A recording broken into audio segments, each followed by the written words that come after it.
La toute-puissance de Jonas. Chapitre 1. L'anniversaire.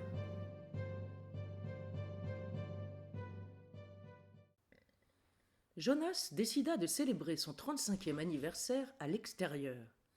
Il quitta le 2 pièces qu'il avait payé comptant, voilà quelques mois, quand il avait décidé de quitter Paris pour aller s'enterrer en province. S'enterrer, il ne voyait pas les choses ainsi, faire un pas de côté plutôt, un de plus, pour s'affranchir des rares liens qui l'emprisonnaient encore et lui rappelaient désagréablement son appartenance à l'espèce humaine. Il opta pour ce petit restaurant, situé près de chez lui, au bord de la Vienne, aux abords d'un des 2 ponts médiévaux permettant la traversée aux piétons depuis près de 800 ans. Il en convenait volontiers. L'habileté à construire des hommes méritait son admiration. Leur progression technologique fulgurante aussi. Leur espèce avait ce génie. Soit. Mais cela ne suffisait pas à la rendre fréquentable. L'espèce humaine gâchait tout par sa couardise, son manque de dignité, sa propension à pressurer le plus faible et à l'humilier. Elle gâchait tout par sa lâcheté et sa servilité à l'égard des puissants. Cette incapacité à se penser autrement que dans des liens de domination et de subordination la disqualifiait définitivement. 35 années avaient largement suffi à confirmer le dégoût qu'il ressentait déjà étant enfant. Le premier lâche avait été son père, qu'il avait abandonné dans une institution à la mort de sa femme. Jonas se souvenait à peine de sa mère. Il avait dû l'aimer, sans doute. Les enfants aiment leur mère à la folie, dit-on. Il n'avait peut-être pas fait exception à la règle, encore qu'il en doutât fortement, parce qu'il était à part. Il ne partageait rien avec ses semblables, absolument rien, si ce n'est son aspect physique, qui lui permettait d'aller et venir au sein de la communauté humaine sans se faire remarquer. Ses semblables, sur ce point uniquement, parce que, pour le reste, certaines très rares personnes, cependant, semblaient infirmer la règle. La patronne du restaurant où il venait d'entrer, par exemple. Habituellement, il ne mangeait jamais plus d'une fois au même endroit, pour éviter que naisse cette pseudo-amitié que pratiquent les commerçants avec leurs habitués. Mais cette jeune femme était différente. C'était une femme têtue, qui avait lancé son affaire toute seule et commençait à bien s'en sortir, malgré les innombrables embûches qui guettent les inconscients, cherchant à monter leur business. Il respectait cela.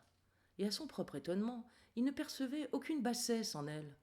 Ah, elle était forcément comme les autres, et s'il la testait, elle flancherait, certainement. Mais il ne la testerait pas. Elle avait gagné, par son attitude, le droit de continuer sa route sans qu'il s'en mêle. Quitte à perdre des clients, elle ne tombait jamais dans la flagornerie. Elle adoptait avec tous une attitude d'indifférence polie, bienveillante, certes, aimable, évidemment, mais distante. Elle se contentait de prendre la commande, ne conseillait jamais rien si on ne le lui demandait pas, et dans la mesure où elle n'avait jamais cherché à établir avec lui la connivence que l'on réserve aux habitués, il revenait. Il s'attabla à une petite table, près d'une fenêtre dont la vue donnait sur la Vienne et la verdure, et demanda le plat du jour, sans chercher à savoir ce qu'on allait lui apporter. Puis, le menton appuyé sur ses 2 mains croisées, il contempla la vue. À l'âge de 8 ans, il avait décrété que la solitude ne lui pesait pas et ne lui pèserait jamais.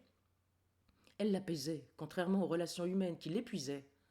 Il ne lisait pas, parce que les écrivains, de quelque époque ou civilisation qu'ils viennent, mentent constamment. Une exception, cependant, les naturalistes.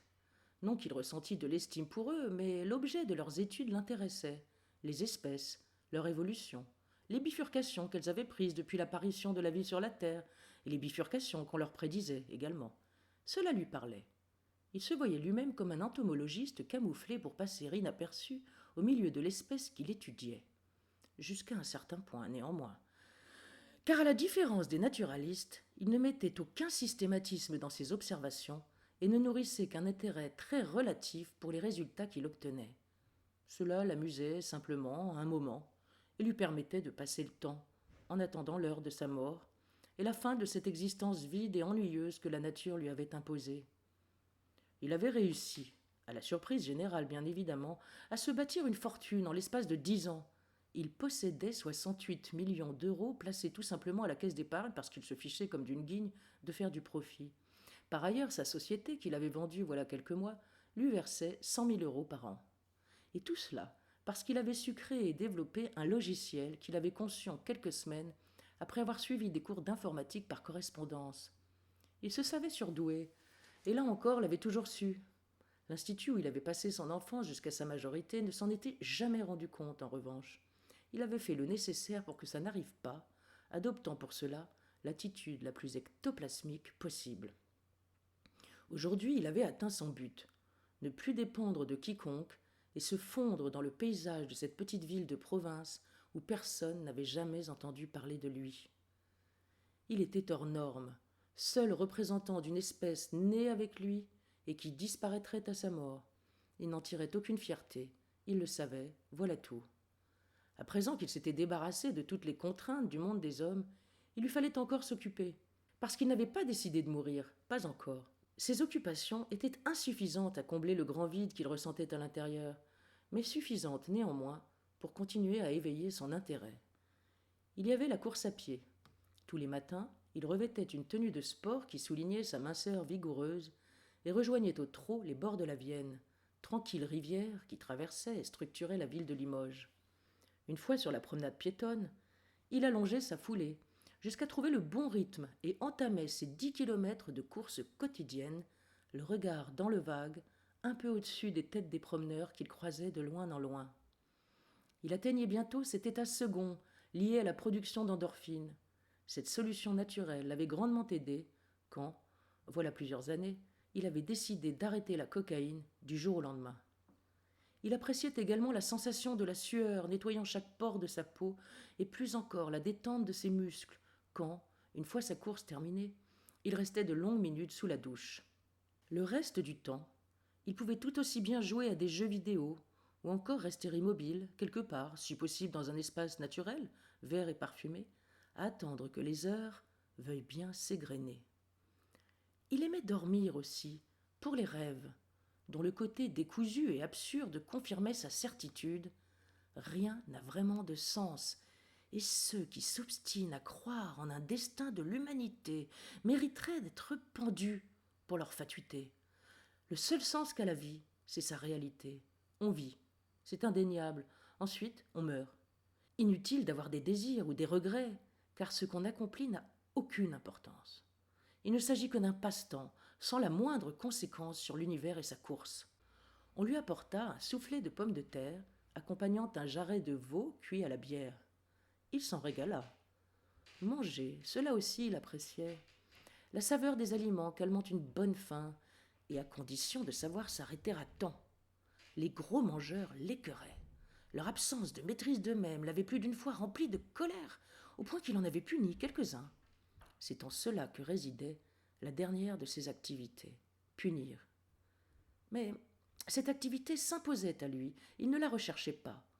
Tant qu'il avait vécu à Paris, contraint au contact des hommes, il avait dû tenir une liste, la liste de ceux qui, s'étant mal comportés en sa présence, méritaient qu'il s'en occupât. Depuis qu'il avait élu domicile dans cette petite ville inconnue, il n'avait plus eu à se préoccuper de cela, nul nom sur sa liste, et ce, grâce aux soins qu'il mettait depuis son arrivée à ne plus croiser personne. Il n'était pas un justicier. Il n'avait donc pas l'intention de repérer et de traquer d'éventuels coupables. Il ne se sentait investi d'aucune mission. Cela aurait signifié qu'il admettait que la vie pût avoir un sens. En revanche, si l'occasion se présentait à nouveau, il ne se déroberait pas. Mais dans l'unique but d'apaiser la tempête que déclenchait en lui la rencontre d'une personne affichant trop clairement sa vile nature. Le souvenir de la première punition qu'il avait infligée lui revint tandis qu'il dégustait son soufflet. Ce soir-là, il avait découvert le pouvoir que lui procurait l'argent. Avant de devenir riche, il se contentait de subir le dégoût que lui inspiraient certains comportements. Il le subissait, en silence, enfermé en lui-même, et c'était atroce, intolérable. Il pensait devoir supporter ce dégoût toute sa vie, sans échappatoire. Ce soir-là, tout changea. Il découvrit émerveillé qu'il y avait un moyen de retrouver, au moins pour un temps, une forme de paix intérieure. Il était revenu tardivement au bureau pour y récupérer son sac qu'il avait oublié, et il était tombé sur un de ses collaborateurs en train de se faire tailler une pipe par la femme de ménage. Dissimulé dans la pièce à côté, il avait surpris toute la scène ainsi que les menaces subies par la femme, menaces de licenciement si elle ne s'exécutait pas. Il avait constaté la peur de cette femme et sa docilité, et cela l'avait écœuré jusqu'à la nausée. Peut-être plus que le comportement de l'homme, c'était bien la lâcheté de la femme qui avait été l'objet de son dégoût. Il les avait pourtant punis tous les deux. Et pendant qu'il les punissait, il avait ressenti quelque chose d'entièrement nouveau pour lui, une sorte d'exaltation presque euphorique, un flot puissant de joie, peut-être du bonheur, cette notion étrange qui semble fasciner les hommes, le bonheur et toutes ses déclinaisons, amoureux, familial, mystique, risqué, paisible, déchaîné, serein, enflammé, le bonheur et sa recherche, le droit à la recherche du bonheur, cette étrange phrase de la Déclaration d'indépendance américaine, dont il avait subi l'étude pendant les quelques années de scolarité qu'il avait dû suivre avant son émancipation. Il savait qu'il ne pourrait jamais comprendre parfaitement de quoi il retournait, et il s'en fichait. C'était typiquement une affaire concernant cette humanité dont il ne faisait pas partie. Il n'empêche, il avait été extrêmement surpris par ce qu'il avait ressenti ce soir-là. Il avait obligé l'homme à se dénuder entièrement, puis à marcher à quatre pattes avant de présenter son postérieur à la femme. Il avait tendu un stylo à celle-ci, lui enjoignant de l'enfoncer dans l'anus de son agresseur. Il avait ensuite renvoyé l'homme. Quant à la femme, il l'avait renvoyée aussi, mais avec un chèque de 100 000 € et un sermon sur la dignité et l'amour-propre. Elle avait subi son discours dans un ridicule absolu, roulant des yeux remplis de terreur, tout en tentant absurdement de cacher ses parties intimes avec ses mains. Par la suite, l'homme avait essayé de le faire chanter, menaçant de révéler à la police les avanies qu'il avait subies. Il avait donc accepté de le rencontrer et lui avait proposé un marché, son silence contre 500 000 € et une nouvelle séance d'humiliation. L'homme avait accepté, ce qui avait scellé son sort. Il avait découvert à cette occasion qu'il n'admettait pas la récidive. L'homme n'était pas sorti vivant de cette aventure, et c'est à cette occasion également qu'il avait découvert à quel point il excellait à effacer tout indice derrière lui. Il savait trouver toutes les failles qui pouvaient permettre de retrouver sa trace. Et avec l'argent, il avait les moyens de combler ces failles. L'homme avait été porté disparu, et, en un temps record, tout le monde l'avait oublié. Preuve, s'il en fallait une, que la vie et la mort n'ont pas plus d'importance l'une que l'autre. Durant ces péripéties successives, il ressentit quelque chose de l'ordre de la plénitude.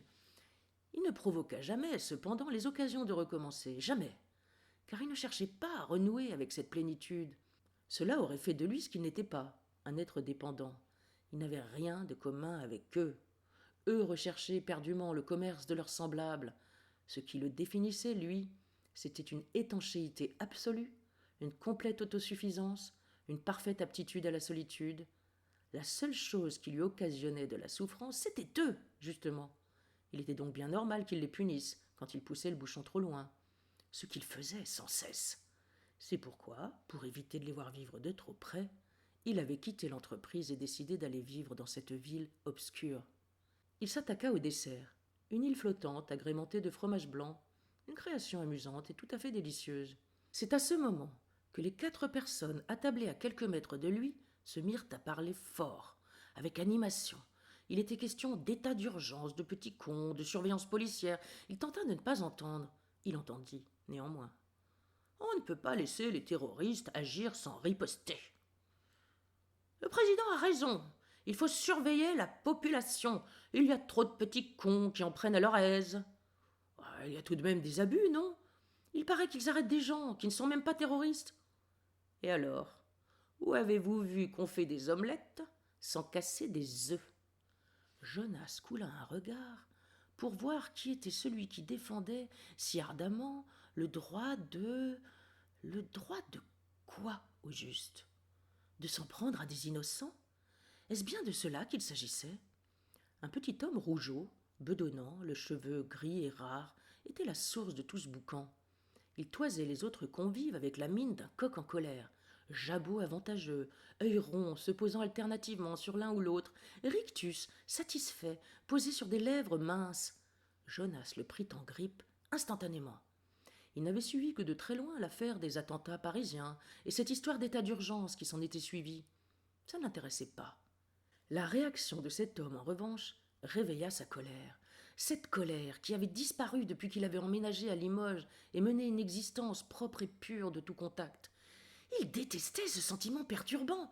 Être contraint de le ressentir à nouveau le rendit fou furieux. Et cette fureur le submergea en un flot puissant, asphyxiant, affreusement difficile à contenir. Cet homme avait le front de le déranger en pleine dégustation par ses propos brandis ostensiblement à la face de tous les clients du restaurant. Cet homme réveillait ce qu'il avait mis tant de soin à tenir à distance. Cet homme le contraignait à agir de nouveau. Unique moyen pour faire refluer le raz de marée rageur qui venait de rompre ses digues intérieures. Il se leva brusquement, abandonnant son dessert à peine touché, passa devant le comptoir, y jeta un billet de 50 € et sortit du restaurant sans regarder personne. Une fois sur la placette, il alla s'asseoir sur un banc près de la rivière.